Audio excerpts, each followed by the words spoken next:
سیدنا ابراہیم خلیل اللہ علی نبینا علیہ الصلوۃ والسلام کا تذکرہ قرآن مجید نے کئی جگہوں پہ بیان فرمایا ہے۔ نبی پاک صلی اللہ تعالی علیہ وسلم نے ارشاد فرمایا ہے کہ میں ملت ابراہیم پہ ہوں۔ حضرت ابراہیم علیہ الصلوۃ والسلام کے سیرت کو، سوانح کو، ان کی زندگی کے واقعات کو قرآن مجید نے متعدد مقامات پہ بیان کیا ہے۔ انبیاء کرام علیہم السلام 1,24,000 کم و بیش ہوئے، لیکن دین اسلام میں نبی پاک علیہ السلام کی امت میں جو مقام حضرت ابراہیم کا ہے وہ بس انہی کا ہے۔ ان کی زندگی ایک بڑی خوبصورت، بڑی منفرد اور مسلمانوں کے لیے بڑی اسوہ نور دینے والی زندگی ہے۔ نبی پاک صلی اللہ علیہ وسلم نے فرمایا میں اپنے باپ حضرت ابراہیم کی دعا بن کے دنیا میں آیا ہوں۔ اور پھر محبوب پاک سید عالم صلی اللہ تعالی علیہ وسلم نے اپنی امت میں بھی جناب ابراہیم کے طریقے کو جاری رکھا۔ صحابہ نے قربانی کے بارے میں حضور سے پوچھا ما ھذہ الاضحیہ، یا رسول اللہ صلی اللہ علیہ وسلم یہ قربانی کیا ہے؟ تو فرمایا سنت ابیکم ابراہیم، یہ تمہارے باپ حضرت ابراہیم کا طریقہ ہے، یہ تمہارے باپ حضرت، حالانکہ قربانی نبی پاک صلی اللہ علیہ وسلم کا بھی طریقہ ہے، لیکن فرمایا تمہارے باپ حضرت ابراہیم، حضرت ابراہیم کے ذکر کو باقی رکھا۔ اللہم صلی علی محمد وعلی آل محمد کما صلیت علی ابراہیم وعلی آل ابراہیم، ان کے تذکرے کو باقی رکھا دین کے اندر۔ حضرت ابراہیم بڑی امتیازی شان والے نبی ہیں، بڑی امتیازی شان والے۔ رب کریم کا وہ دوست جس نے کوئی چیز بچا کے نہیں رکھی، ہر شے ہی اپنے رب کی بارگاہ میں پیش کر دی۔ چند چیزوں سے انسان کو بڑا پیار ہوتا ہے، گھر اسے بڑا پیارا ہوتا ہے۔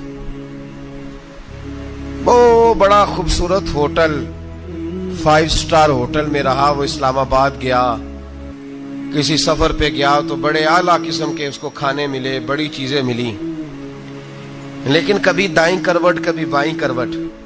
تو ساتھ بیڈ پہ دوست تھا تو اس نے کہا صاحب سو جاؤ، تو اس نے کہا یار جو مزہ اپنے گھر میں سونے کا ہے وہ کسی اور جگہ تھوڑی ہے۔ گھر بڑا پیارا ہوتا ہے، انسان کو لگاؤ ہوتا ہے، جس بے تکلفی سے، سکون سے، آرام سے انسان اپنے گھر میں وقت بتاتا ہے، کہیں اور مشکل ہو جاتا ہے۔ دوسرا، انسان کو اولاد بڑی پیاری ہوتی ہے، بڑی عجیب شے، نہ ہو تب بھی بڑا دکھ ہے، اور ہونے کے بعد بھی اس کی بڑی آزمائشیں، یہ بڑی ایک میٹھی چیز ہے۔ اولاد ایک بڑا عجیب سا میوہ ہے، پتہ نہیں یہ کس انجیکشن کا نام ہے کہ چھاتی پر چڑھ جائے تو اللہ سکون عطا فرما دیتا ہے، پتہ نہیں کس ٹھنڈی دولت کا نام رب کریم نے اولاد رکھا ہے، بڑی پیاری ہوتی ہے اولاد۔ پھر تیسری چیز انسان کی اپنی جان ہے، اور یہ اتنی قیمتی شے ہے کہ اللہ کریم نے فرمایا کہ اگر تیری گردن پہ کوئی آدمی پستول رکھ کے، تلوار تیرے گلے پہ رکھ کے کہے نا کہ رب کا انکار کر دے ورنہ مار دوں گا، تو فرمایا وقتی طور پہ میری ذات کا انکار کر پر جان بچا جا۔ اگر تم مرنے کے قریب ہو گیا ہے اور حرام شے کھائے بغیر تو بچ نہیں سکتا، مر جائے گا، تو فرمایا چل تو اس طرح کر حرام کھا کے جان بچا، پر جان بچانا فرض ہے، ضروری ہے۔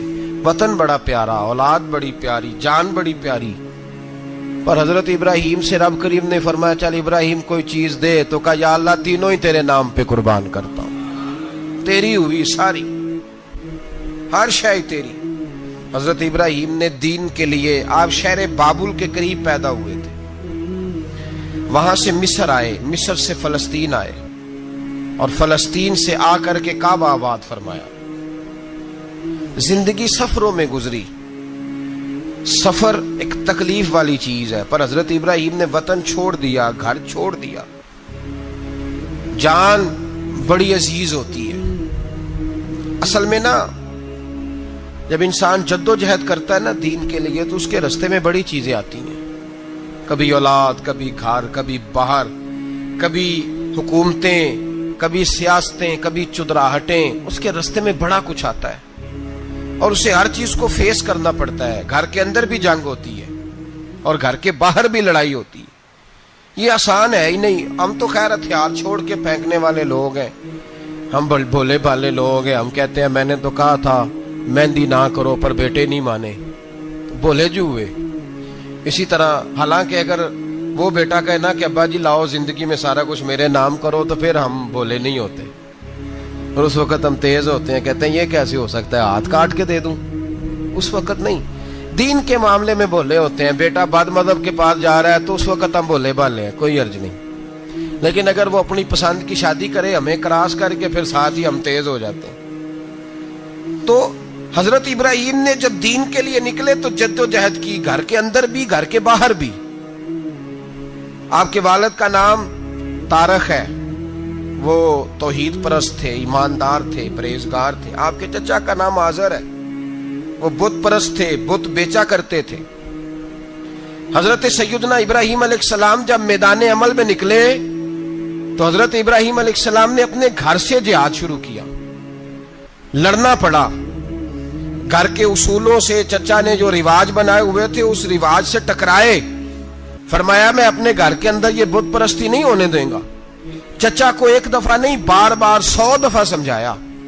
آپ کا چچا بت بنا کے بیچا کرتا تھا. حضرت ابراہیم علیہ السلام تھوڑے بڑے ہوئے تو کہنے لگا کہ چلو میرے ساتھ، تم بھی بت بیچنے ہیں، ہمارا کاروبار ہے. حضرت ابراہیم ساتھ نکلے تو بت پکڑا ہے. گندے پانی کے اندر اس بت کو ڈبوتے ہیں، کہتے ہیں کسی نے خریدنا ہے تو خرید لو، نہ یہ نفع دے سکتا ہے نہ نقصان دے سکتا ہے.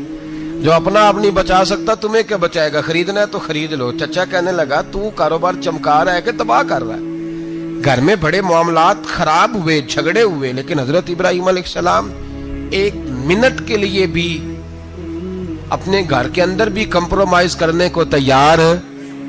یہ تھوڑا مشکل میں نے پہلو چھیڑ دیا ہے، یہ تھوڑا مشکل پہلو چھیڑ دیا ہے. بڑا سمجھدار آدمی ہے پر بیوی سے پردہ نہیں کرا سکتا. سیانا ہے، پنچایت کا بندہ ہے، جو اس سے آپ کہیں گے وہ بات یہ سنائے گا، لیکن کہتا ہے نہیں جی میں نے کوشش کر لی ہے. کس قسم کی کوشش ہے صاحب، یہ کیسے ہو گیا؟ حضرت ابراہیم علیہ السلام نے گھر کے اندر سے فرمایا نہیں کرنے دوں گا. گھر کے اندر بھی ٹکرائے. فرمایا تم جو بھی ہو، پاش پاش کیا چچا کے اصولوں کو. اور باہر جب نکلے تو صرف علاقے کے چیئرمین سے نہیں ٹکرائے، ایم پی ایم این اے وزیر مشیر سے نہیں ٹکرائے. سپر پاور نمرود دنیا کا واحد حکمران تھا اس وقت، دوسرا کوئی حکمران ہی نہیں تھا.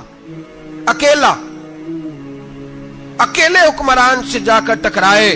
کوئی ساتھ فوج نہیں تھی، کوئی ساتھ ان کے طاقت بظاہر دنیا داری کی کوئی نہیں تھی، پر حضرت ابراہیم جا کے ٹکرائے. اور میرے رسول پاک صلی اللہ علیہ وسلم نے سند بیان کی. فرمایا افضل الجہاد کلمۃ الحق عند سلطان الجابر. فرمایا سب سے افضل جہاد یہ ہے کہ تو ظالم بادشاہ کے سامنے کھڑے ہو کے حق بات بیان کر دے. یہ سب سے بڑا جہاد ہے. یہ سب سے افضل الجہاد کلمۃ الحق عند سلطان الجابر، سب سے بڑا جہاد. حضرت ابراہیم کھڑے ہو گئے، سپر پاور سے ٹکرائے. یہاں ہم لوگ حکمتوں کا شکار ہیں، دیکھیں گے، کریں گے، سوچیں گے. اور مولوی صاحب کو ویسے کہتے ہیں آپ پرہیز کریں سیاسی باتوں سے. بھئی اللہ کے ہر نبی نے جا کے وقت کے ظالم حکمران کو لتاڑا ہے، للکارا ہے. یہ تو مشن انبیاء ہے. حضرت سیدنا ابراہیم علیہ السلام نے جو اس کو جا کے کہا کہ تو جھوٹ بولتا ہے، تو جھوٹا ہے، تو خدائی کا دعویٰ کرتا ہے، تو بہت بڑا ظالم ہے. اور قرآن مجید نے اس ساری بات کو بیان فرمایا. حضرت ابراہیم علیہ السلام سے کہنے لگا میں رب ہوں. تو آپ نے فرمایا میرا رب تو وہ ہے جو زندہ کرتا اور مارتا ہے. تو پھر آپ حق بات بیان کریں گے تو اللہ مارے گا کہ بندہ مارے گا؟ کچھ بھی نہیں ہوتا، کیونکہ زندگی موت کس کے ہاتھ میں ہے؟ اللہ کے ہاتھ میں. زندگی موت اللہ، کچھ بھی نہیں ہوتا. انسان صحیح سمت کا تعین کرے اور صحیح چلے. حضرت علی شیر خدا سے کسی نے کہا تھا کہ آپ کے بڑی دشمنی ہے، کوئی محافظ رکھ لیں. آپ فرمانے لگے موت خود بہت بڑی محافظ ہے، وقت سے پہلے آتی ہی نہیں. بڑی محافظ ہے، وقت سے پہلے. علامہ نورانی رحمت اللہ تعالی علیہ کراچی جیسے شہر میں رہا کرتے تھے، جہاں گام گام پہ خطرہ تھا.